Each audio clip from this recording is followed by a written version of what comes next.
الشيطان الرجيم بسم الله الرحمن الرحيم. Hak anak-anak adalah pendidikan. Dan ini saya selalu sarankan Bapak Ibu sekalian, pesantren saya wasiatkan itu. Kalau enggak ada Islamic boarding school silahkan. Kita selalu jadikan pesantren ini seperti tempat pembuangan anak nakal ya. Itu yang sekarang diyakini oleh mayoritas masyarakat Indonesia. Yang didahulukan sekolah pemerintah, bukan kita masalahkan sekolah pemerintah, tapi ini sekolah umum dengan sekolah agama. Nanti kalau enggak diterima di negeri baru masuk ke pesantren. Keliru ini. Dari awal tanamkan ke mereka, nah ayah sama ibu mau kau masuk pesantren. Pesantren itu diajar sholat 5 waktu di masjid, dihafalin Al-Quran, diajarin hadis-hadis Nabi SAW, diajarin mandiri dan dewasa. Jelas sekali ini, manfaatnya besar. Dan dusta kalau ada pernyataan mengatakan nanti kalau anak saya jurusan agama nggak bisa hidup. Itu akidahnya lemah sekali. Justru orang-orang yang berada di jalan Allah itu Allah akan bukain rezekinya gitu kan? Tidak benar sama sekali. Kami tidak pernah mendapatkan dai meninggal kelaparan, nggak pernah ceritanya. Tapi banyak orang tamatan umum mati kelaparan. Ini nggak benar ini. Syubhat yang tidak boleh sama sekali ada di benak kita. Syaitan yang membuat itu. Jurusan agama, agama bukan pilihan, agama kewajiban yang akan memandu dia menjadi orang baik, yang akan menjadi amal jariah buat kita, bukan materi umum. Umum itu bisa dia kursus. Dia sudah lulus pesantren, dia masuk S1 agama pun bisa sampingan kursus komputer, bisa sampingan kursus bahasa Inggris, bisa sampingan kursus manajemen. Saya dulu sambil ngajar di Makassar, sambil ngajar di kampus, sambil saya kursus manajemen. Saya bisa luangin waktu, malam saya kursus 2 jam, saya bisa belajar ekonomi. Saya kursus komputer bisa, saya kursus bahasa Inggris bisa. Gak ada sesuatu yang menahan. Tapi kalau agama nggak ada istilah kursus ini, susah. Sekarang sudah mulai dibuat program pesantren kilat, itu pun 1 minggu, terus mau dipadatin maksimal 1 bulan, mau dipadatin terus paham semua agama, nggak bisa. Sedangkan dari SD saja, dari rumah, dari masih kecil kita sudah didik agama, sampai masuk pesantren selesai SMP SMA-nya, sampai kuliah pun masih ada hal-hal yang mesti diingatkan masalah agama. Bagaimana kalau hanya sekedar pas-pasan? Amanah itu di sisi Allah SWT. Jadikan mereka aset amal jariah. Pendidikannya penting Bapak Ibu sekalian. Tinggal jangan salah pesantren saja.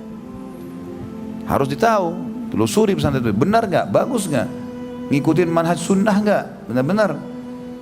Jangan sampai salah anak kita. Ini penting untuk diketahui. Ini hak anak loh, pendidikan.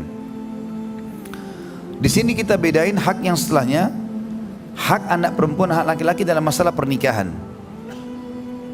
Kalau hak anak laki-laki, kita bicara nafkah dulu. Hak setelah pendidikan adalah nafkah, dan nafkah adalah kebutuhan dasar, makan, minum, pakaian, segala macam.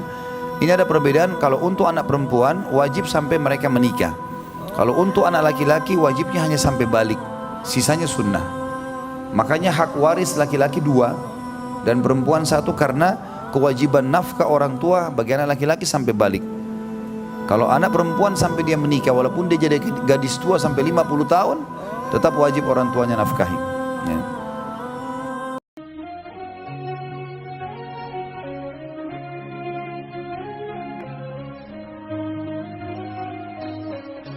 Jadi Bapak Ibu yang menghadapi anak yang tidak mau dengar, yang durhaka, pasangan yang tidak mau dengar, tidak ada obatnya, ilmu agama.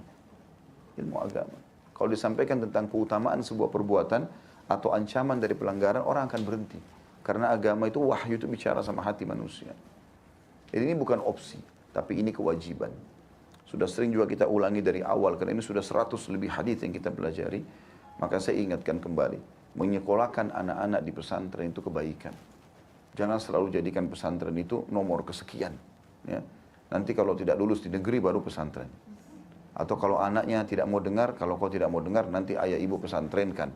Kesannya pesantren itu tempat yang tidak enak dan tempat pembuangan. Semua anak-anak nolak. Gitu kan.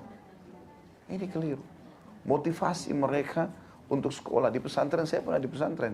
SMP sampai SMA ini adalah pembentukan karakter. Kapan dia terbentuk di situ jadi orang baik, dia akan baik sampai mati. Kapan dia buruk di situ, dia buruk sampai mati.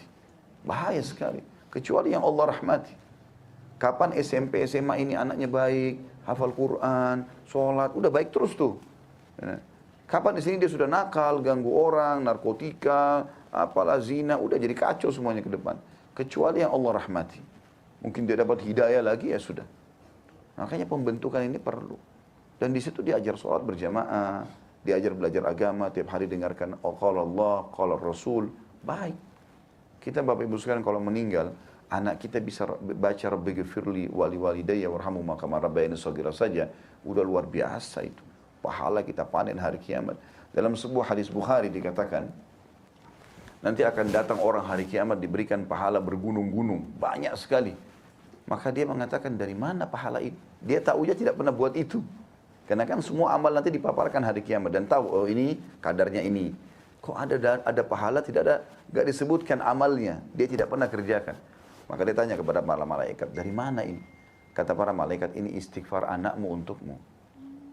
Kaderisasi dalam agama itu penting. Sayang kadang-kadang ya, bukan saya larang ya, tapi banyak orang tua kita lebih bangga anak-anaknya sekolah di negeri kafir daripada belajar agama. Kayaknya kalau jadi ustadz susah cari pendapatan. Tidak ada, saya jamin itu. Itu saya jamin. Alhamdulillah keterampilan-keterampilan ini bisa dikursus. Saya pulang dari Madinah tahun 98, saya kursus langsung masuk manajemen. Saya mau bahasa Inggris tinggal kursus bahasa Inggris, mau komputer tinggal kursus. Setahun 2 tahun selesai kok. Tapi agama nggak ada kursus itu. Belajar seumur hidup pun masih kurang. Gitu kan? Karena semua keterampilan yang lain bisa kok. Gitu kan? Nggak ada sesuatu yang sulit gitu. Oleh karena itu Bapak Ibu sekalian, ilmu agama ini sekali lagi bukan opsi, bukan pilihan, tetapi dia adalah kewajiban. Dan kita harus tanamkan dalam diri kita. Dan tidak ada kata terlambat untuk belajar.